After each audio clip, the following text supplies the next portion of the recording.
Paz e graça para você ligado nessa emissora. Começamos agora o seu programa de reflexão, entrevistas e debates de todas as noites. Qual era a disciplina que você mais gostava e a que você menos gostava quando estava lá no segundo grau, né?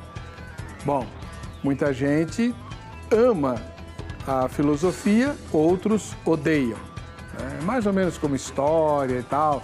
Quem odeia chama de decoreba, que não tem muita função, não serve para nada e assim por diante. E quem ama é porque gosta das chamadas ciências humanas e não gosta das exatas. Normalmente é assim.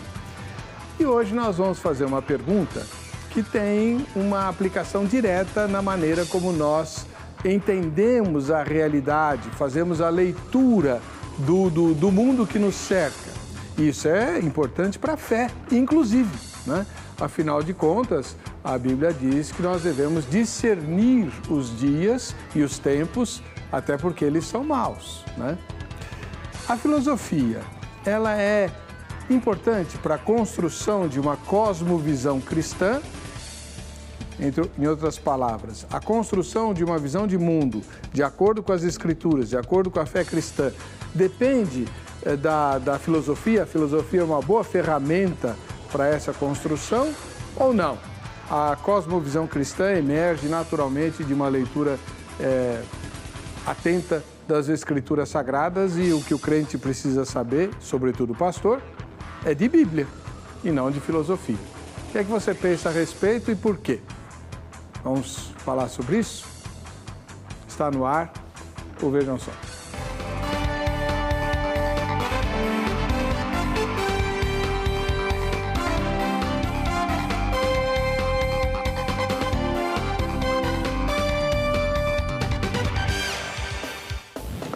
Olá, é com alegria que começamos mais essa edição do programa Vejam Só, um oferecimento da Academia Teológica da Graça de Deus, a Agrade, que tem presentes para você que participar do programa e for sorteado ou sorteada, tá bom? O endereço eletrônico é o vejamsó.com.br para você fazer a sua opção em nossa enquete. Os convidados de hoje são o pastor e professor Donizete Ladeia. Ele é ministro da Igreja Presbiteriana do Brasil e professor no Seminário Teológico José Manuel da Conceição. Paz e graça, reverendo Donizete, tudo bem com o senhor? Paz e graça, Heber, um prazer, tudo bem, graças a Deus. Uma alegria estar aqui novamente com você e com a audiência. A igreja que o irmão pastoreia, onde fica? Fica em São Bernardo do Campo, na Rua Francisco Ôngaro, número 35, no centro de São Bernardo do Campo. Perto do Paço? Não tem, é mais próximo de Ferrazópolis, como diz, né? Ele fica perto de uma praça chamada Praça Brasil, da Associação dos Funcionários Públicos. Então, tem assim uma certa distância do Paço. Tá certo. Obrigado, reverendo. Seja bem-vindo. Prazer. Do outro lado, retornando ao programa Vejam Só, para nossa grande alegria, o pastor Marcos Souza, que é ministro da Igreja Cristã Evangélica ao Deus Eterno. Paz e graça, pastor Marcos Souza, mais uma vez, obrigado por atender ao nosso convite. Paz e graça, pastor. É um grande prazer poder participar novamente aqui. E a Igreja ao Deus Eterno? Rua Alencar Araripe, número 120, no Sacomã, aqui em São Paulo, próximo ao terminal. Dá para ir a pé do terminal lá? Dá para ir a pé. Vai gastar a pé, gasta uns 7 minutos. De carro, Só 2 isso? minutos. É bem pertinho, Pertinho, então. bem pertinho. É o comecinho da Alencar Araripe, né? O terminal Sacomã, né? Terminal Sacomã. Muito Isso bom. mesmo. Muito obrigado pela presença do Grande irmão. prazer. Seja bem-vindo. Bom, se você não sabe direitinho exatamente em que termos nós vamos discutir a questão do uso da filosofia, preste bastante atenção na matéria que apresenta o tema. Vejam só. Ciência e fé.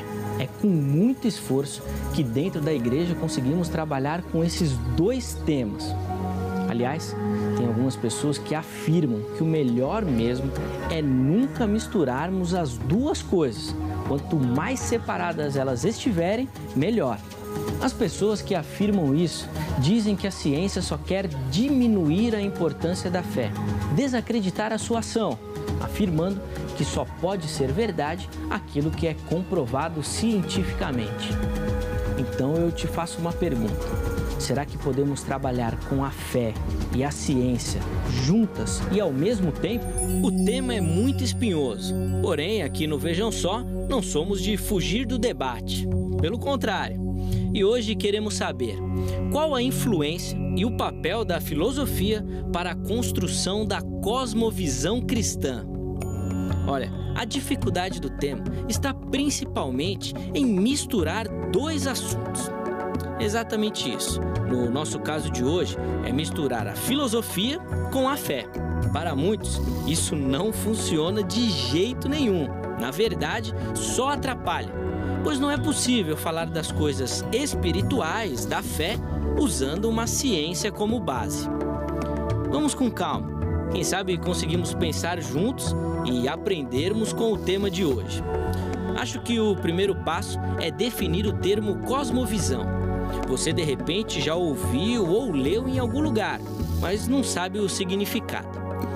Aquilo que cada pessoa é, o que defende, o que vive, é resultado da cosmovisão que permeia sua vida.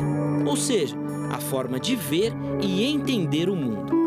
A cosmovisão, essa maneira de ver as coisas, define todos os relacionamentos da pessoa nesse mundo que vivemos. Influencia muito a maneira em que a pessoa vê Deus, as origens, o mal, a natureza humana, os valores, o destino. Uma cosmovisão é a estrutura por meio da qual a pessoa entende os dados da vida. Definido isso, vamos dar o próximo passo.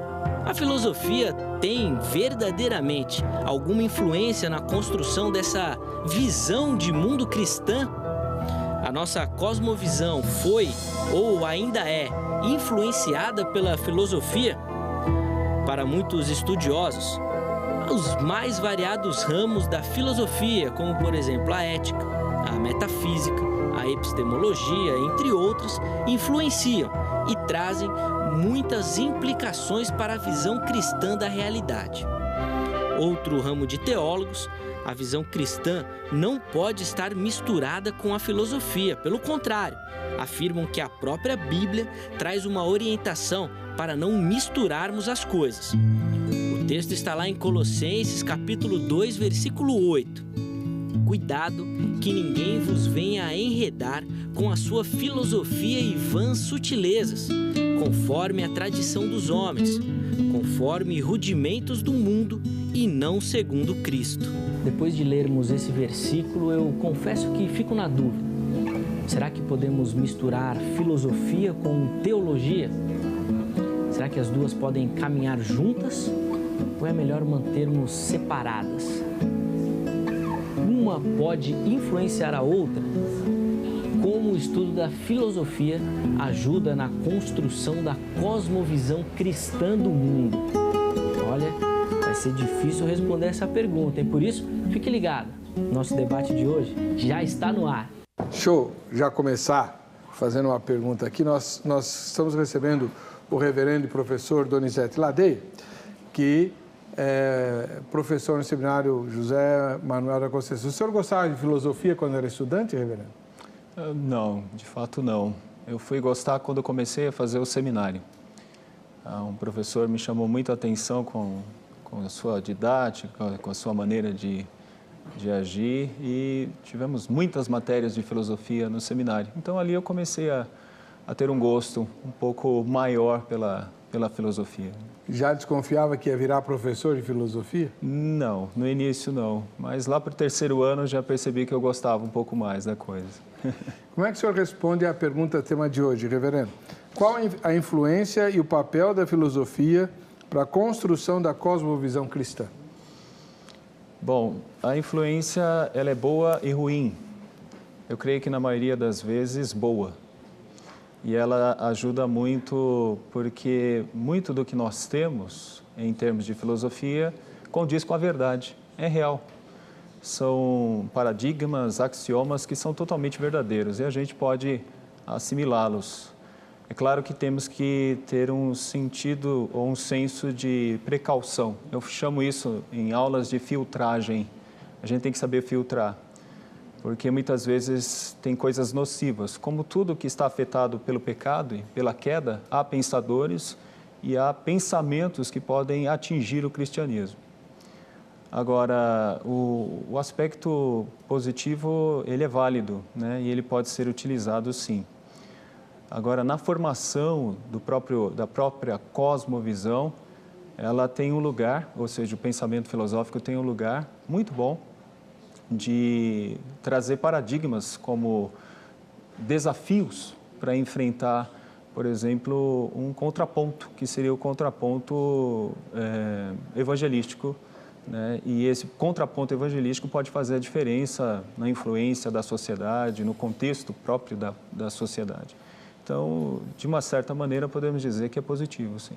Muito obrigado, reverendo. Vamos ouvir agora o pastor Marcos Souza, ministro e fundador da Igreja Cristã Evangélica ao Deus Eterno. Pastor Marcos, o senhor gostava de filosofia? Não.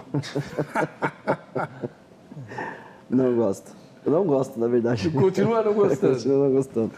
Como é que o senhor responde a pergunta, tema? A minha opinião é que mais atrapalha do que ajuda, né? Porque eu vou lá na Bíblia Sagrada e eu vejo que os antigos não precisaram dela, né? Eu vejo que os grandes homens de Deus no passado não necessitaram da filosofia para entender, né? De maneira, através da fé, o conceito de Deus, a vontade de Deus, né? Através dos próprios ensinos de Deus. E lá em Jó, no capítulo 8, depois que os amigos de Jó tentam ajudá-lo e, pelo contrário, atrapalham ainda mais, né? O Eliú, ele faz uma ponderação e ele diz o seguinte lá no capítulo 32, no verso 8. Na verdade, há um espírito no homem e a inspiração do Todo-Poderoso os faz sábios, né? Numa outra tradução, existe um espírito no homem, é o espírito do homem, né? E existe o Todo-Poderoso que dá entendimento a esse espírito. Então, através dele, nós alcançamos a sabedoria divina e não a sabedoria humana. Então, eu acho que não que a filosofia em tudo seja má, né? Como disse o reverendo, né? Existe só que eu tenho muito cuidado com isso, porque a filosofia pode muitas vezes acabar por tomar o lugar de Cristo na visão de uma igreja.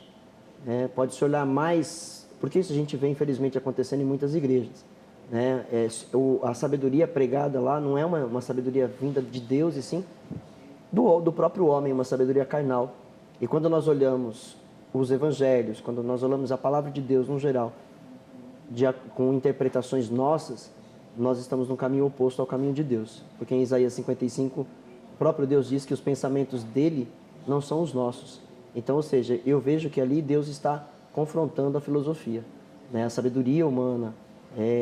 Tudo que pensarmos aqui, Deus pensa maior e mais alto. Então, nós temos que tomar muito cuidado na hora de usar também a filosofia dentro da nossa fé, para reconciliar ambas, né?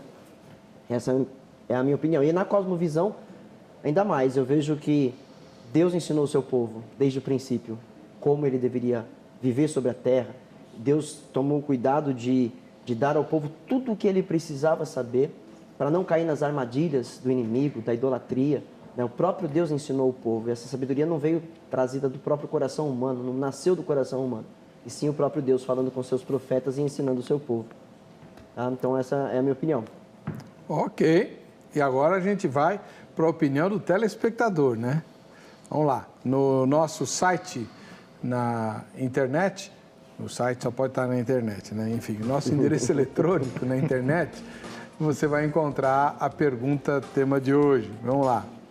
É no vejamsó.com.br. A filosofia é importante para a construção da visão do mundo? Primeira resposta: sim, ela é importante, pois nos ajuda a entender o mundo, né? Segunda resposta: não, pois é uma ciência humana e não tem nada para nos ensinar sobre Deus. Terceira resposta: não sei ou nenhuma das anteriores. Quem votar na enquete está se inscrevendo para o sorteio que nós vamos fazer do brinde da Academia Teológica da Graça de Deus, a Agrade, né? O pastor Walter Graciano Martins né, um ministro já jubilado, escreveu o livro da vida e nos doou para que nós pudéssemos fazer esse sorteio aqui, né? É uma reflexão a respeito de como vivemos e escrevemos a nossa vida e como Deus escreve o livro da vida dele lá, né? É bem legal, um conjunto de meditações. Conheceu o reverendo Walter? Conheci, fui colega na igreja de São Bernardo. Ele foi pastor na igreja de São Bernardo. Deixa eu pôr a foto dele aqui. Um grande ó. amigo, um grande companheiro. Tá joia. E nós vamos sorteá-lo aqui, tá? Aproveitando, anota o telefone da Agrade para você dar uma ligadinha amanhã no horário comercial. Agora não adianta ligar, não tem ninguém lá, mas amanhã no horário comercial você pode ligar e se informar sobre duas coisas. Primeira, qual que é o endereço da Agrade mais conveniente para você? No Brasil inteiro tem Agrade, Brasil inteiro.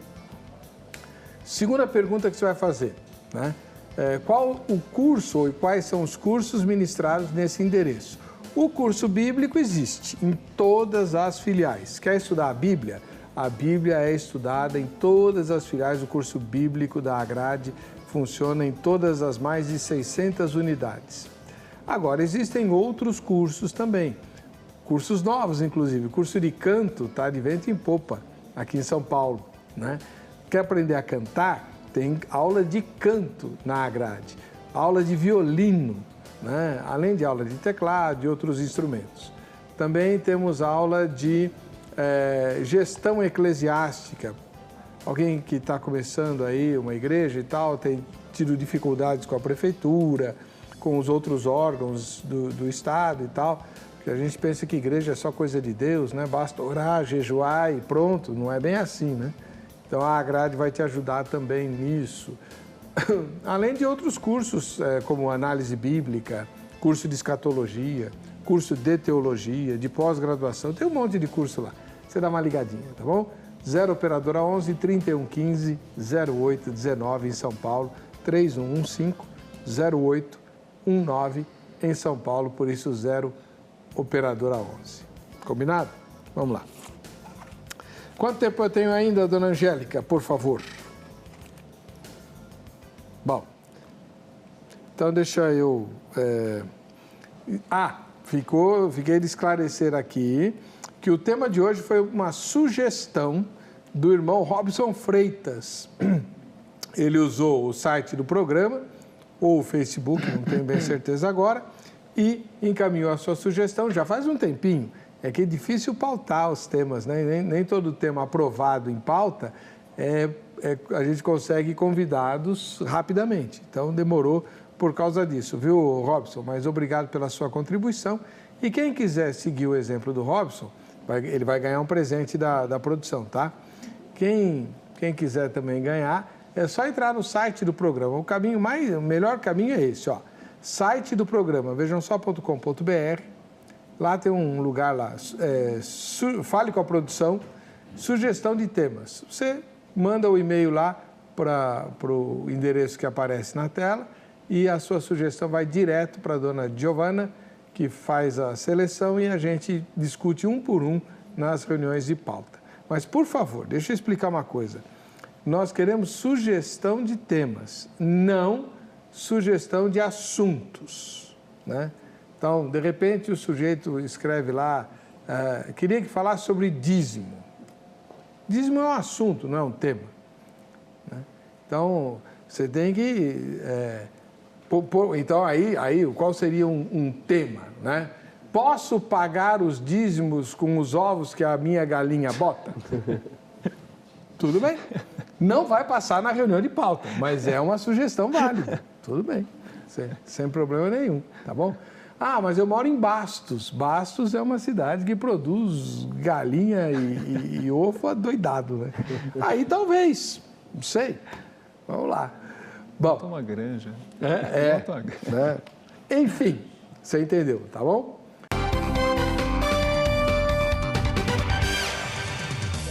Estamos de volta com o programa. Vejam só, hora de você aparecer em nossa tela. Afinal de contas, é o momento do Vejam Só. Quem assiste ao Vejam Só. Está chegando o dia do sorteio. Se você não fez sua foto, faça. É muito simples. Pede aí, né? Eu também não sei fazer, tá bom? Então, Pede aí pro seu neto, sua neta, que eles vão fazer com o pé nas costas. Eu estava na igreja de São Caetano, na igreja Batista de São Caetano, tinha um casal de idosos lá, era num evento lá, falei, eu queria tanto participar lá, pastor, mas eu não sei fazer. E a netinha deles estava ali do lado. Eu olhei para ela, você bate a foto aí pro vovô e pra vovó. Ela pegou o celular deles, né, na hora, trec. Falei, manda pro facebook.com/programa Vejam Só. Em menos, eu não tinha nem terminado a frase, ela já tinha mandado. As crianças hoje Não, dá o show, né? Opa! Então é só você fazer isso, é mandar pro facebook.com/programa Vejam Só. Tem que identificar as pessoas que estão na foto e a cidade e o estado que você mora. Só isso, tá bom? Vamos lá para as fotos. A primeira de hoje vem da capital do Rio de Janeiro, lá do bairro de Olaria. Roberto Cláudio, né? Ô, Roberto, vou te pedir um favor, não sei se é possível, tá, Roberto? Mas eu tenho, assim, desde criança, o sonho, não sei porquê, mas eu tenho o sonho de ter uma camisa do Olaria Futebol Clube.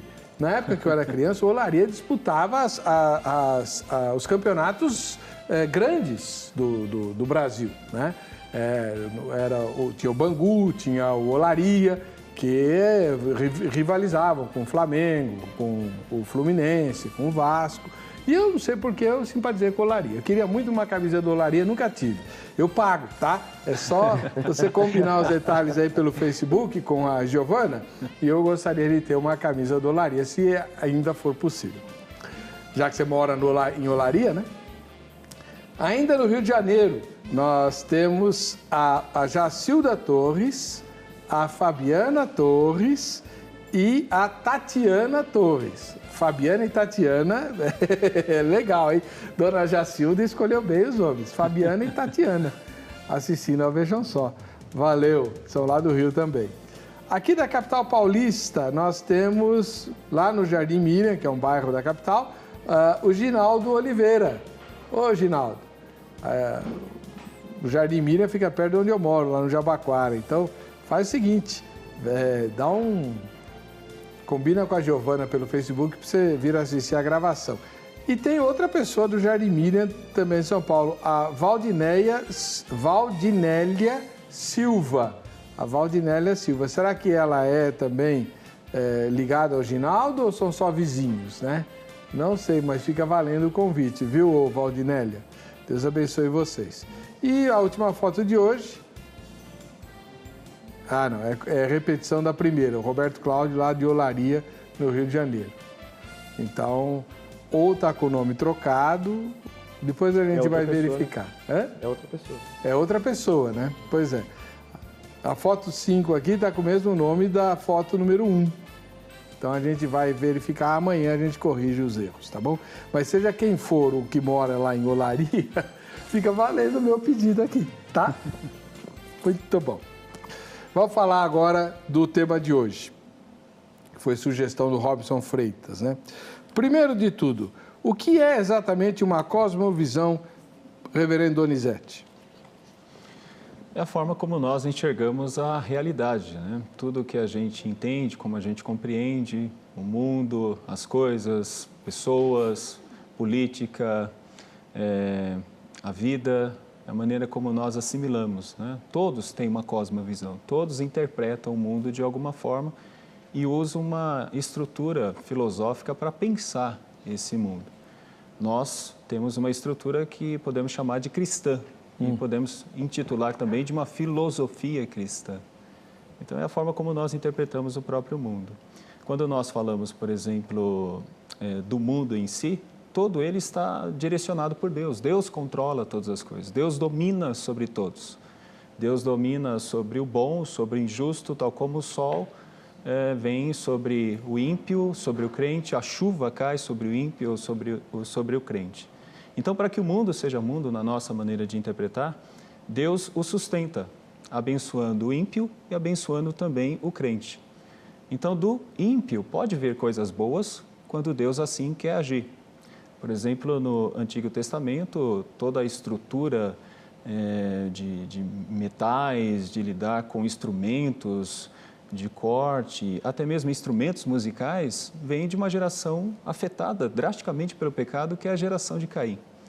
Então, nós somos beneficiados pela maneira como o ímpio age. Há uma expressão importante: se é verdade de Deus. Essa expressão é muito importante. Calvino dizia assim. Agostinho também diz que o filósofo ama a verdade. Ele busca a verdade, então o interesse dele é a verdade. Como qualquer outra ciência, tem um objetivo, tem uma proposta. Ele quer encontrar uma verdade. E o filósofo, se ele ama a verdade, Agostinho diz, então ele deve amar a Deus, porque Deus é a verdade, Cristo é a verdade. Então, nesse ponto, nós temos aí uma conciliação entre o que seria o nosso pensamento e o pensamento secular. O grande problema é quando o pensamento secular, que vem afetado pelas nuances e pelos efeitos do pecado, começam a atingir a igreja. Mas deixa eu perguntar uma coisinha aqui, que a sua resposta foi muito interessante. Pastor Marcos Souza, tudo que o reverendo falou vem da Bíblia, não da filosofia. Não, é o que eu falei. Existe uma parte em que eu concordo com a filosofia, porém, a verdade muitas vezes buscada pela filosofia acaba confrontando a Bíblia Sagrada. Uma coisa ou outra acaba confrontando aquilo que é espiritual. Você não pode tornar uma coisa espiritual numa coisa material e física. O senhor pode dar um exemplo? Por exemplo, eu tinha pegado um texto aqui de Hebreus, capítulo 11, onde a origem das coisas vem através da fé. Ele diz assim, ora, a fé é o firme fundamento das coisas que se esperam e a prova das coisas que não se veem. Porque por ela, pela fé, os antigos alcançaram testemunho. Pela fé, entendemos que os mundos, pela palavra de Deus, foram criados de maneira que aquilo que se vê não foi feito do que é aparente. Digamos que a filosofia, muitas vezes, ela confronta passagens do Velho Testamento, tentando trazer uma lógica para alguns acontecimentos, para alguns milagres, né? Eu já vi questionamentos acerca da abertura do Mar Vermelho, em que a filosofia traz que existia em uma época, num determinado momento da época em que havia uma baixa do rio e que lá era um lugar onde era um pouco mais alto. Então eles tentam mostrar uma lógica de algo que não tem lógica, né? É só pela fé que se compreende, não é pela sabedoria. Então, infelizmente, eu vejo a filosofia muitas vezes confrontando essas coisas, né? Pondo à prova uma verdade bíblica, né? A ponto de até pensarem, buscarem de onde surgiu Deus. Né? Ela quer saber de onde surgiu Deus, ela procura saber. Mas o cristão também quer saber.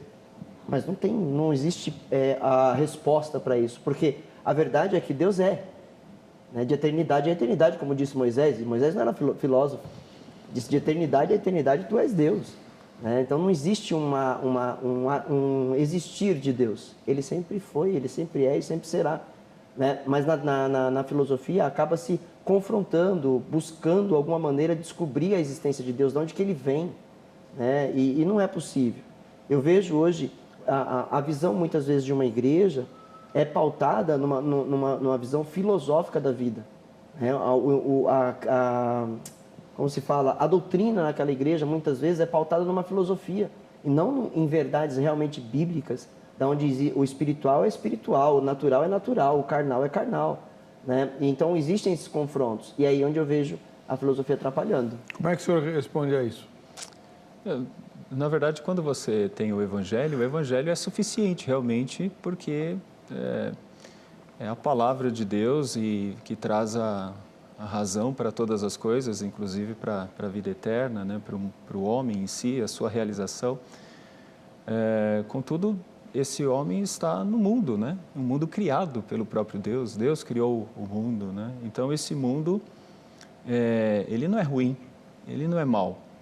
Mal é a desobediência do homem. O homem desobedece e, conforme ele desobedece, a sua tendência é fazer como Adão, é de se distanciar de Deus, né? Se esconder de Deus. E se esconde fazendo um Deus para si, se esconde criando uma idolatria, né? Uma estrutura filosófica que muitas vezes realmente é uma idolatria.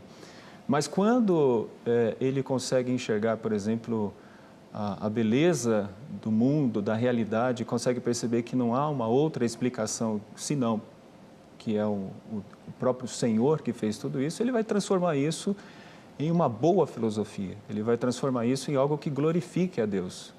Paulo vai dizer que é levar cativo todo pensamento a Cristo.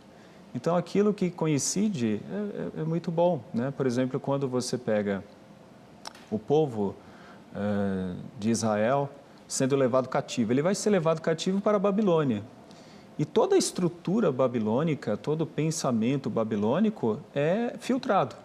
Aquilo que é bom é assimilado, aquilo que não é bom deixa de lado. Depois, nós vamos ter um contato com a cultura romana, com a cultura grega.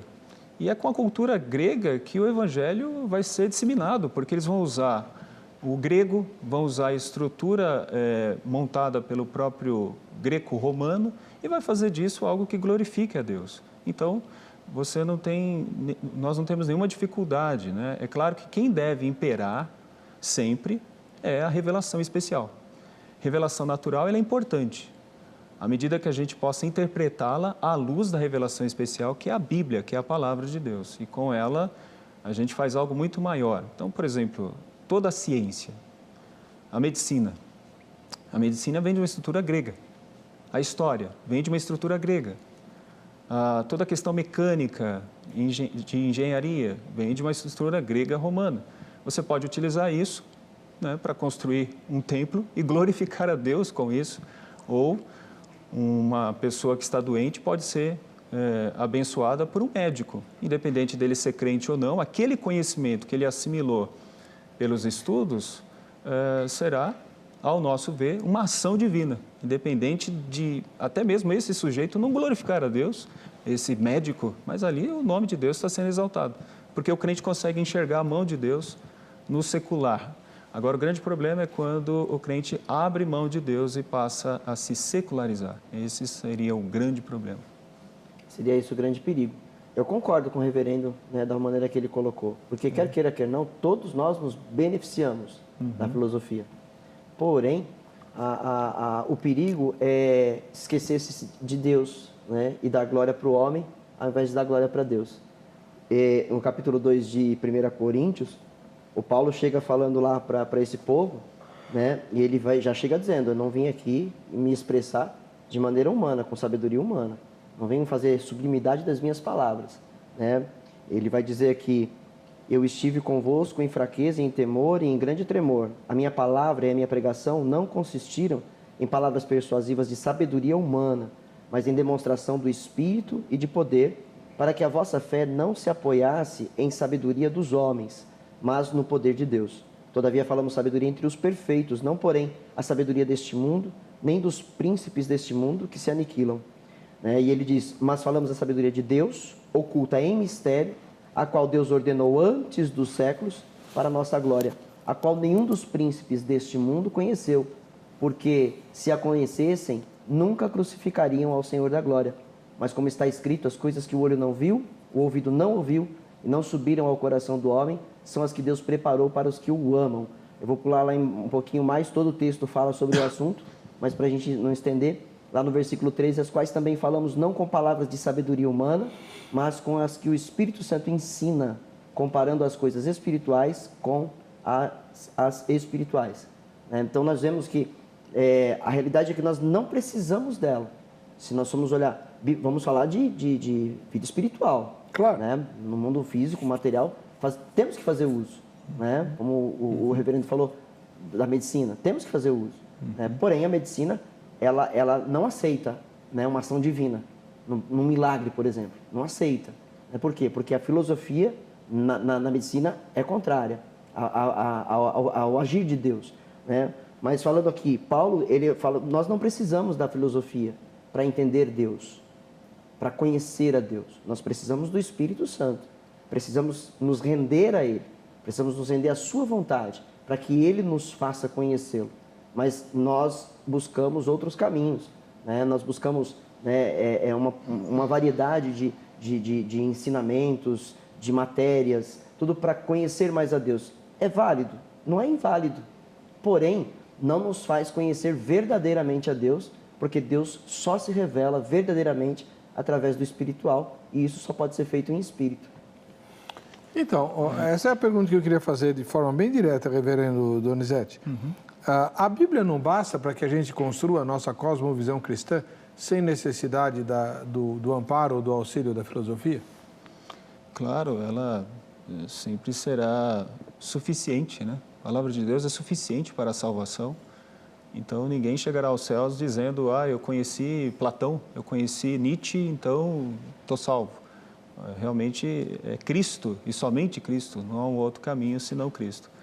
Contudo, esse servo de Deus está no mundo, ele vive no mundo e a sua ação no mundo é importante porque ele assimila aquilo que o próprio Deus fez, aquilo que o próprio Deus criou. Então, nós entendemos que existem 2 livros, a bem da verdade, para serem estudados. Existe o livro especial, fundamental, que é a Palavra de Deus, mas a natureza é um outro livro.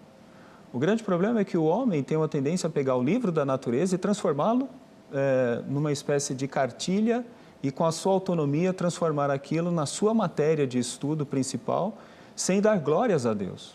O próprio Paulo é um exímio conhecedor de filosofia, e a gente percebe isso em vários textos, né? O clássico é Atos 17, onde ele prega, mas o ponto de contato que ele tem não é a Bíblia, porque ele está falando com atenienses, que era o centro intelectual da época. Agora, por que ele adquire espaço nesse centro intelectual? É porque o que ele fala tem um linguajar que bate com a estrutura filosófica do grego, ou do greco-romano ali. Então, ele atua de uma forma que chama a atenção a ponto dele ser chamado para falar no ponto máximo, que é o Areópago. E ele começa a dizer, ele começa a ressaltar coisas, e todas as coisas ligadas à criação. Né? Por meio dele nos movemos, existimos, somos, mas vocês andam tateando. E vocês tateiam porque vocês não têm a revelação especial. Eu estou vindo trazer a revelação especial. Agora sim, com essa revelação especial, vocês vão conseguir enxergar melhor. É o que Calvino chamaria de óculos, né? Sem esses óculos, você enxerga tudo embaçado. Mas quando os óculos da palavra te são dados pelo poder de Deus, no Espírito Santo, você começa a enxergar realmente a verdadeira realidade. Alguns ali acreditaram, alguns entenderam, porque eles tinham uma outra doutrina que era contra a questão da ressurreição. Mas muitos ali acreditam nele.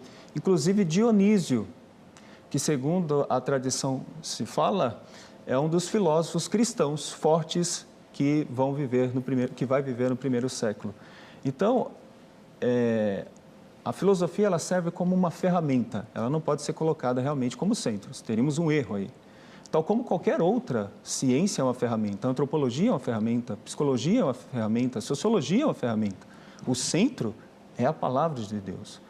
Mas, se são ferramentas, como Paulo fez no Areópago, nós também podemos utilizá-la e ela vai ajudar muito. Ok. Vamos ver o que o nosso querido Zeca ouviu quando fez essa pergunta lá na Crentolândia. Tem muita gente que fala que a ciência não deve se misturar com a fé. O que a gente quer saber é o seguinte, você acha que a filosofia, o estudo desses filósofos aí, eles podem ajudar em algum aspecto o cristão? Você acha que a filosofia pode ajudar o cristão na maneira como ele enxerga o mundo? Você acha que isso é bom ou é ruim? Eu acho assim, desde que o ensinamento leve a Deus e ao pensamento a Deus, eu acho que sim. Tem muita coisa que é descartável, entendeu? Tem muita coisa que é bom a gente aprender, mas não, vamos supor assim, praticar, levar para nossa vida, assim, nossa vida particular. Eu acho que não. Porque filosofia tem muita coisa, né, do homem, né? E a gente que crê na palavra de Deus, embora muitas coisas a gente fica sem compreender na Bíblia, eu sou professora da escola dominical, os meus alunos ficam me questionando, mas por quê? Quem que é o Pai de Deus, né? Eu falei, não, eu creio no que a Bíblia diz, que Deus ele é eterno, que ele é espírito e que ele não tem nem pai nem mãe. Então, eu acho que a filosofia, se a pessoa não tem uma boa base, vai terminar atrapalhando com certeza. Na minha opinião, a filosofia é uma ciência que pode contribuir para você conhecer o desenvolvimento do pensamento humano. Mas, teologicamente falando, compreensão do mundo, nós vamos compreender a partir da Bíblia, né? Então, no meu entendimento, você pode ter o estudo da filosofia, desde que isso não desvincule você do pensamento teológico. Sim, é válido. É válido porque a filosofia, a raiz dela, na verdade, é te dar a origem da vida, né? Vai te dar uma perspectiva real das raízes humanas. Então, com isso aí, você vai ter uma visibilidade melhor do conhecimento e vai te ajudar referente à sua fé também, porque a filosofia e sua fé vai te dar uma visibilidade de você compreender quem é Deus também. Segura essa última fala aí que eu tenho uma pergunta para fazer para vocês daí, né? Gostou da... O senhor ganhou, né? Na verdade eu não, né, pastor? Ganhou, assim, ué. A Bíblia Sagrada. A maioria está a seu favor. É a palavra de Vai Deus. ver que nenhum deles gosta de filosofia. Nenhum deles é membro da Igreja Deus Eterno, não, né? Mas então eu vou pedir para o senhor explicar para nós uma fala sua no bloco anterior que eu quero entender. Então tá. O senhor deixou bem claro que existe a maneira natural, vamos chamar assim, né, humana, de se apreender a realidade, que é a filosofia, tal, por meio dos seus capítulos, né? Ok. Ela organiza a realidade de um jeito. E uma outra maneira é aprender diretamente de Deus por meio da sua palavra. O senhor falou muito na ação do Espírito Santo e nas Escrituras Sagradas, né? Inclusive o senhor citou o Jó, capítulo 8, verso 32, dizendo que é por meio de Deus que nós alcançamos a sabedoria. Isso vem assim, misticamente? Eu oro a Deus, peço uma iluminação e Deus, pluf, me mostra? Tiago, na carta de Tiago, ele escreve, né? Tiago, ele fala, se alguém está necessitando da sabedoria, peça a Deus que a dá, né, livremente. Eu não acredito que seja assim, mas através da própria escrita, das próprias escrituras, né? Através da oração, através da meditação na palavra, Deus vai abrindo o seu entendimento, porque como disse Jó, como disse Eliú a Jó, né, o nosso espírito, ele é sábio, né? E quando nós nos aproximamos de Deus de maneira espiritual, né, então o Espírito Santo nos revela através do Espírito aquilo que nós precisamos saber, entendeu? Então eu vejo que não é assim, né, no estalar de dedos. O reverendo falou na questão, né, da nossa herança lá dos descendentes de Caim, mas quando a gente chega também nos hebreus do Egito, quando eles saem de lá e quando eles vão começar a construir as coisas de Deus, nós vemos que Deus, quando Ele vai preparar todo mundo para começar a construção, um texto diz assim, que Deus deu a sabedoria para na questão de ser um carpinteiro, o outro recebeu de Deus, o texto diz, né, instrução para ser o marceneiro, para ser o pedreiro. Então, vemos que é uma ação direta de Deus. Eles não foram buscar em outros povos, né, instrução, eles não foram fazer cursos, né, nos povos vizinhos para alcançar essa sabedoria. Mas os textos no Velho Testamento dizem que o próprio Deus iluminou eles, deu esse entendimento a eles. Capacitou a eles. E eles então desenvolveram, né, na maneira em que eles iam trabalhando, né, essa capacidade ela foi aumentando. E depois eles foram passando isso para os seus filhos, é claro. Bom, no próximo bloco eu quero ver como é que o reverendo Ladeia responde a isso e se ele concorda com esse tipo de fonte de conhecimento descrito, né, pelo pastor Marcos Souza, né? Enfim, e tem também a gente vai falar sobre o dualismo grego. Se o dualismo grego é filosofia grega pura, está errado, por que ele é tão presente no Novo Testamento? Ou isso é um equívoco? Outra pergunta, a teologia sistemática não é filha direta da filosofia? A gente volta já.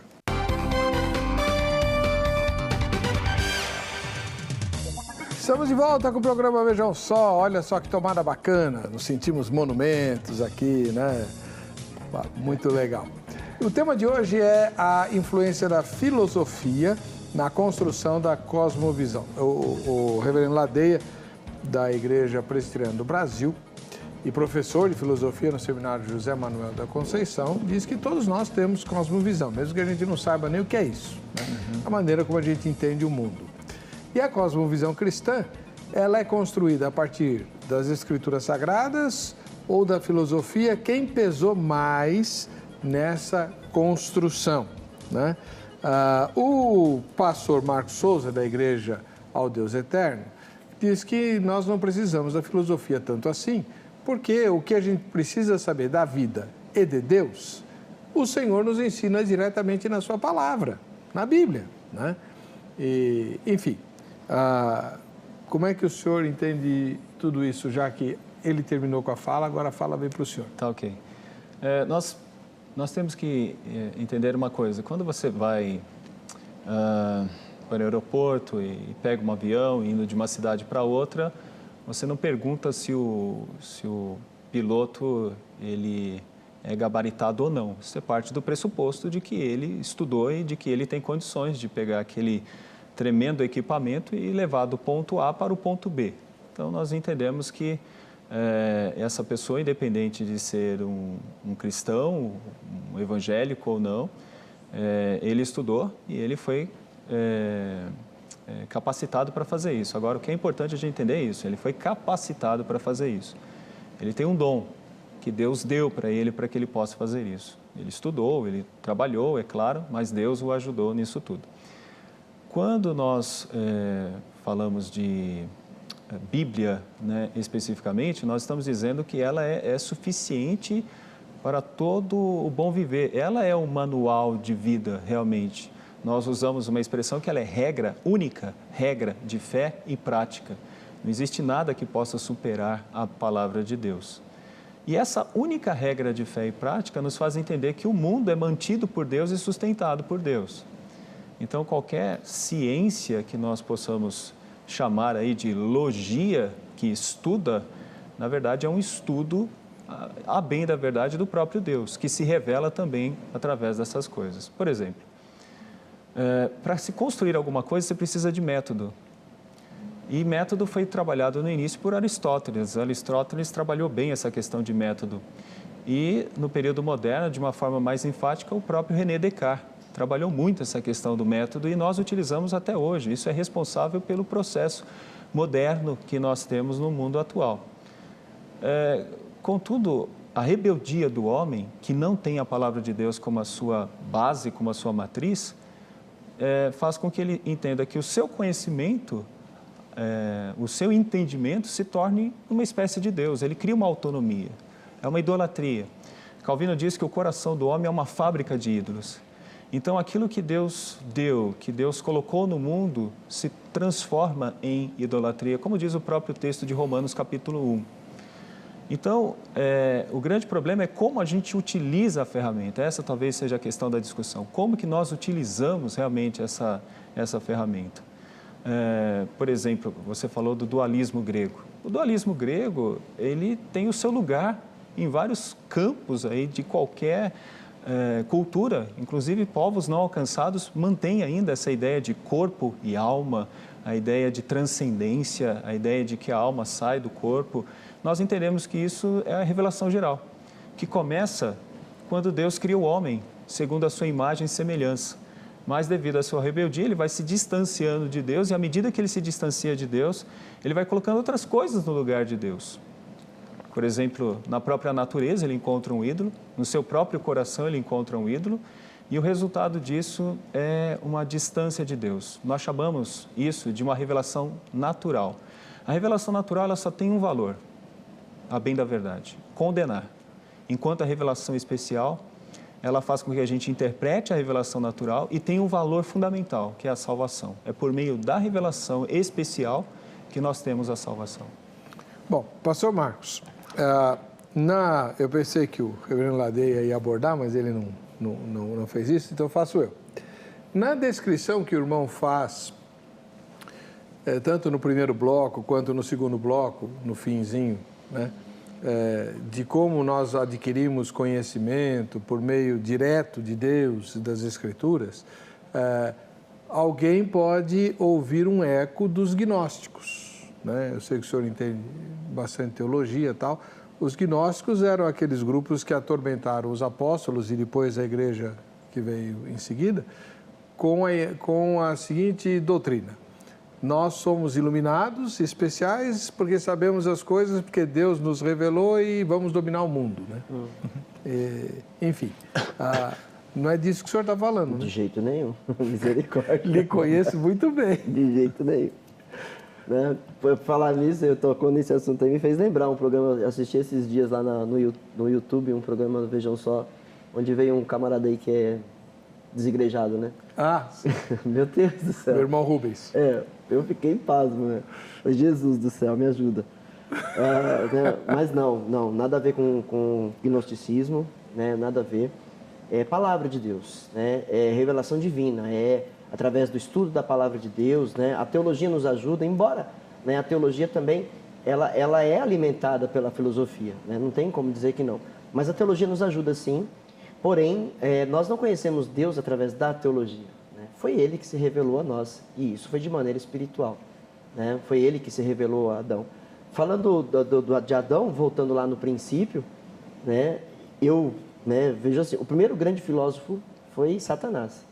Né? Foi o primeiro grande filósofo, né? Não, nada contra a questão, né? Pelo amor de Deus, não me olha feio, não é isso. Mas ele foi um grande filósofo, porque ele questionou. Adão não pensava sobre essas coisas. Ele não desenvolvia, a mente dele não foi desenvolvida para pensar sobre essas questões, principalmente sobre o mal, o bem e o mal, porque o mal era desconhecido por ele. Então, vem lá o Satanás, e se infiltra lá no meio deles, conversa com Eva e começa a fazer questionamentos e pôr a mente da Eva para pensar. Pensa, será que Deus não está querendo, o que Ele está tentando fazer é que vocês não conheçam o que Ele conhece, que vocês não saibam o que Ele sabe? Né? Então, aí veio a besteira. Então, por isso que hoje a filosofia, eu vejo ela perigosa, porque o ser humano, quando ele começa a saber demais, ele já se desvirtua da verdade. Aquilo que seria a verdade absoluta já não é mais uma verdade absoluta, porque, infelizmente, é o que é pregado na filosofia não cristã, né? Que a verdade não é absoluta, né? Ela é relativa. Então, aí mora um grande perigo, porque o ser humano ele pode começar, né, a achar que sabe demais, e que aconteceu com o nosso irmão Rubens, né? Ele acha que ele sabe tudo e não sabe nada. Eu fiquei lá me mordendo, falei assim, eu queria estar nesse dia com ele, né? Porque o Paulo Romero, tá? Eu vi o Paulo Romero, eu falei, meu Deus. Levou ele até o estacionamento, ficaram um longo tempo conversando, né? O Paulo Romero evangelizou. Sim, com certeza. Então, é esse o perigo, a pessoa achar que sabe demais. Agora, nada a ver, pastor, com o gnosticismo, porque ele foi levando para esse lado, né?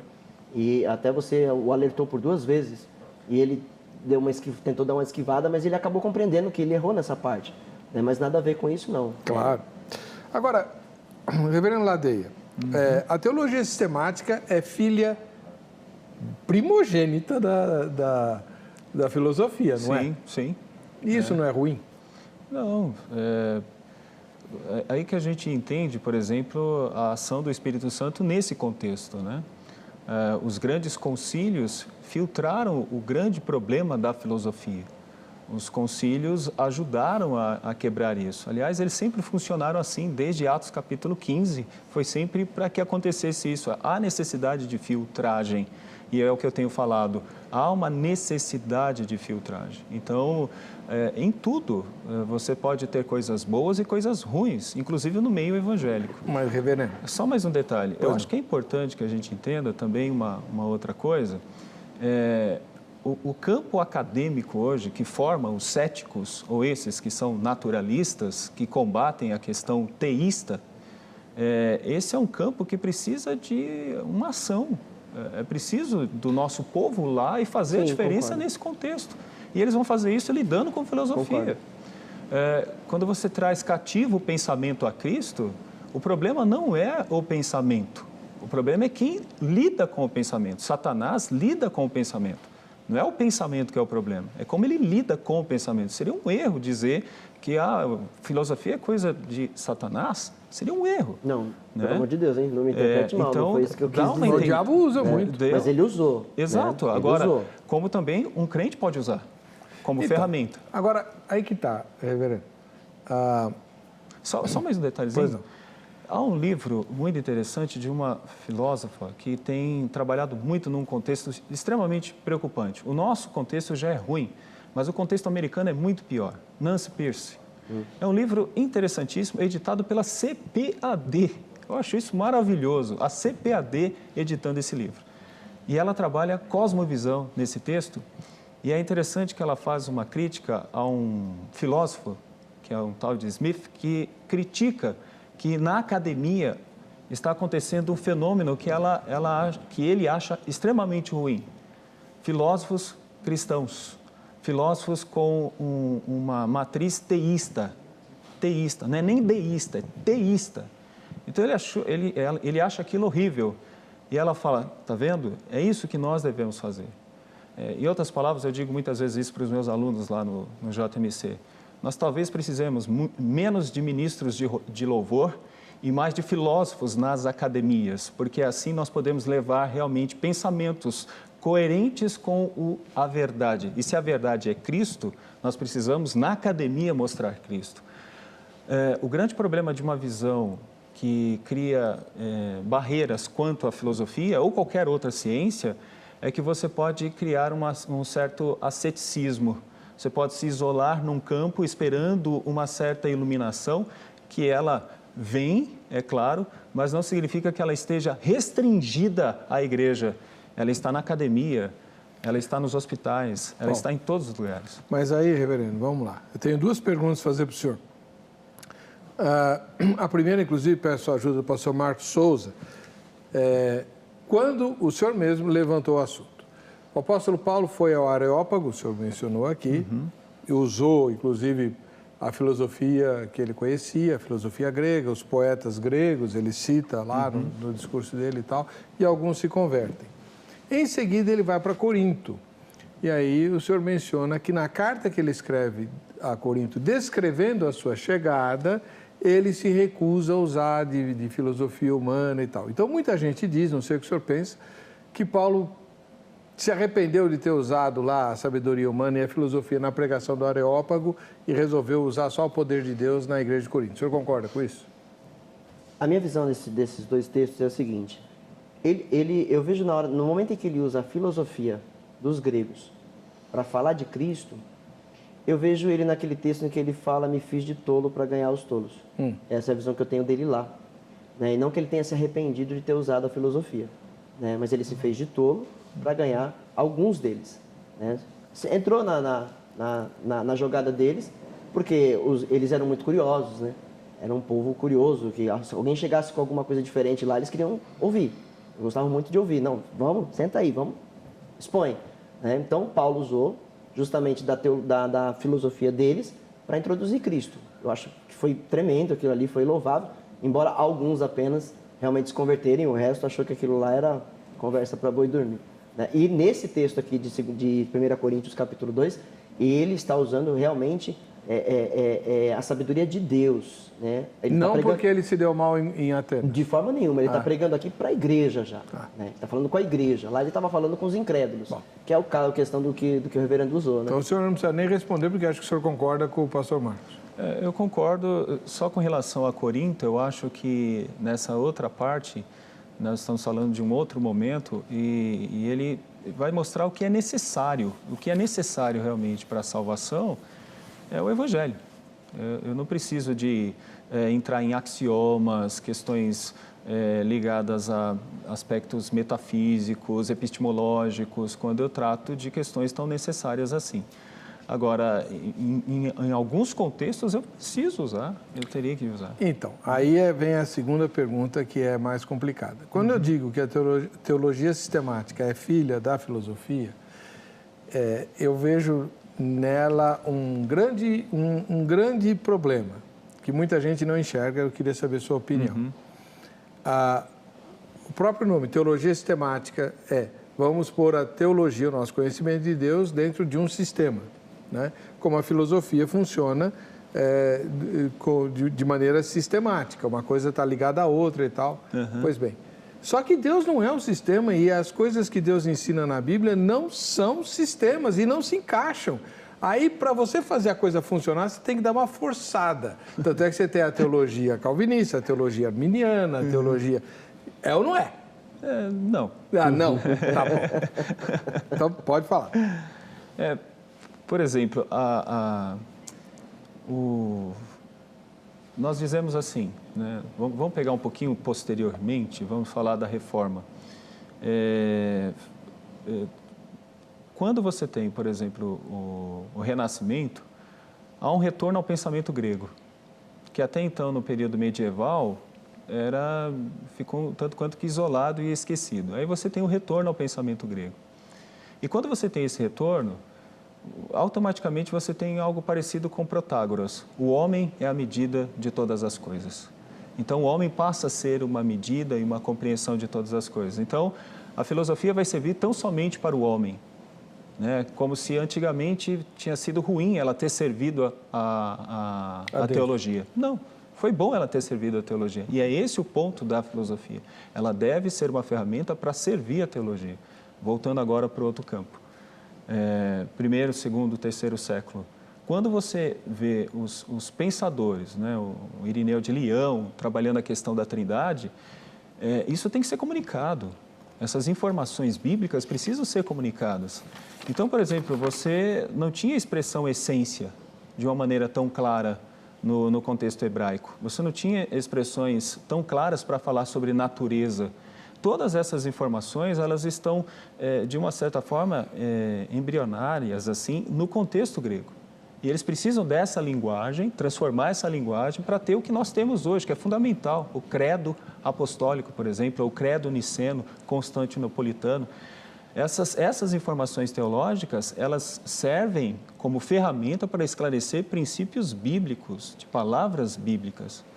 Voltando agora, indo de novo para a reforma. O grande problema do Renascimento foi que eles esqueceram a Bíblia. Aí eu entendo que a reforma entrou como um movimento muito importante e fundamental para nós, para sermos o que nós somos hoje aqui, termos o que nós temos hoje. Porque você volta para um pensamento hebreu. Calvino traz, Lutero traz, retorna para um pensamento hebreu, que é um retorno à palavra de Deus. Olha, não deixe a filosofia se desgarrar e se tornar uma deusa, como aconteceu no próprio contexto da França com a Revolução Francesa, onde eles tiraram de Notre Dame as imagens e colocaram lá uma mulher dizendo, essa é a nossa deusa que é Sofia. Então, Calvino, Lutero lutaram para que isso não acontecesse. Por quê? Porque você tem que ter uma força contrária a esse problema humano que é a autonomia. Essa força vem pela própria palavra de Deus. Então, a teologia sistemática, quando ela trabalha com a filosofia nesse sentido, ela é muito bem-vinda. Por exemplo, nós usamos expressões como infralapsarianismo, supralapsarianismo. Todas essas informações é uma mistura de informações bíblicas com informações claras do contexto filosófico. E elas são importantes. Mas arranjadas para funcionar como um sistema, quando na Bíblia elas não são um sistema, reverendo. Bom, esse é o problema. Não é que não são um sistema, é que, na verdade, a teologia sistemática ela precisa trabalhar com uma comunicação. E uma comunicação precisa de um sistema. Não dá para você fazer diferente. Ué, teologia bíblica. Não, teologia bíblica ela vai coadunar, se estruturar para uma teologia sistemática. Você vai ter que trabalhar a teologia sistemática.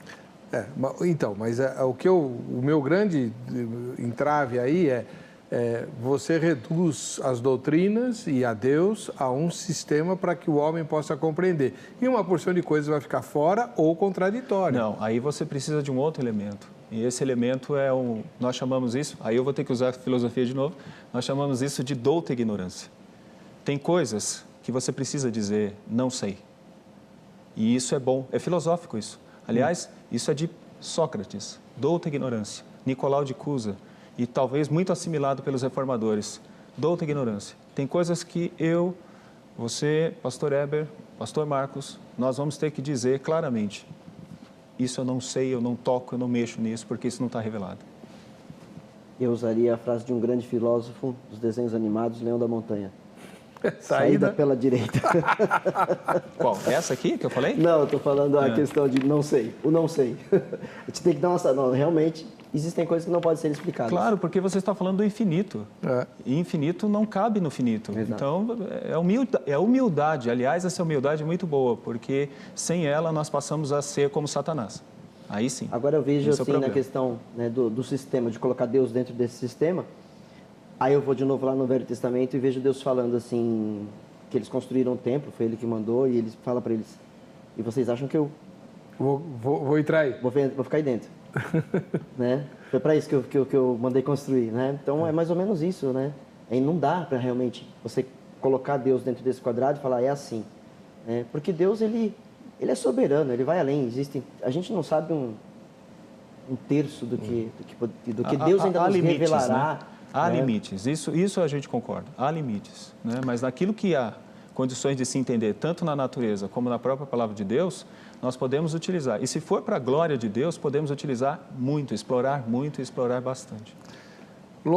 Emílio Lourenço de Carvalho, ele mora na capital do Rio de Janeiro. A história, antes de ser a história dos fatos, é a história do pensamento. Antes de ser a história das ações materiais dos homens, é a história das ideias que deram origem àquelas ações materiais.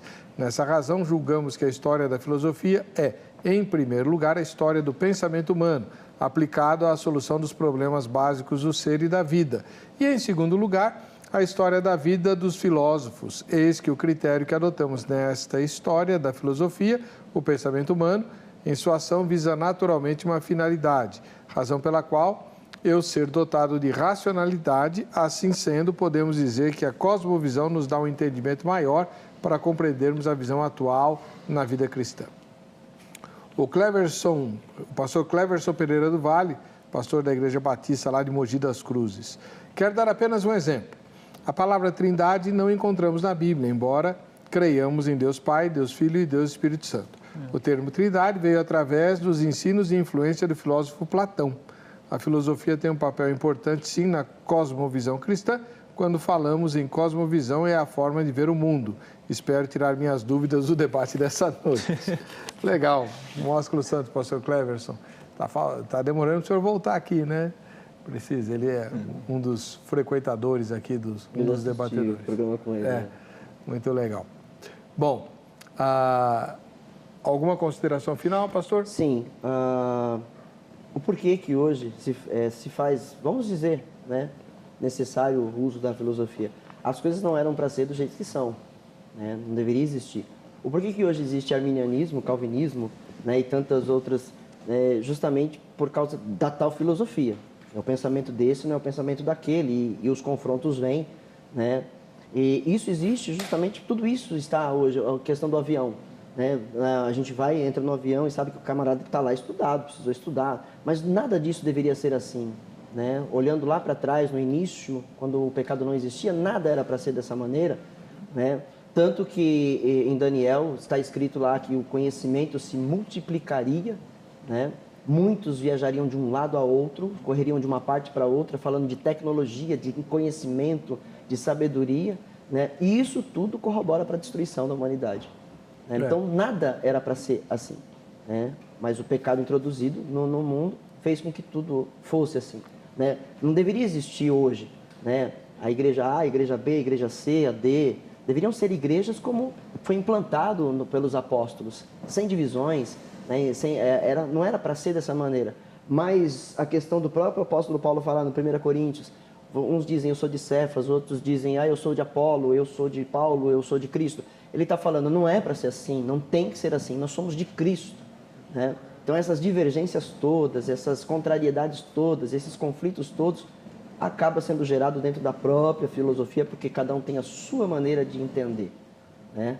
E quanto a gente não absorver a mente de Cristo, nós não vamos compreender além do que já sabemos. Bom, o nosso tempo se esgotou, o senhor quer terminar? Sim.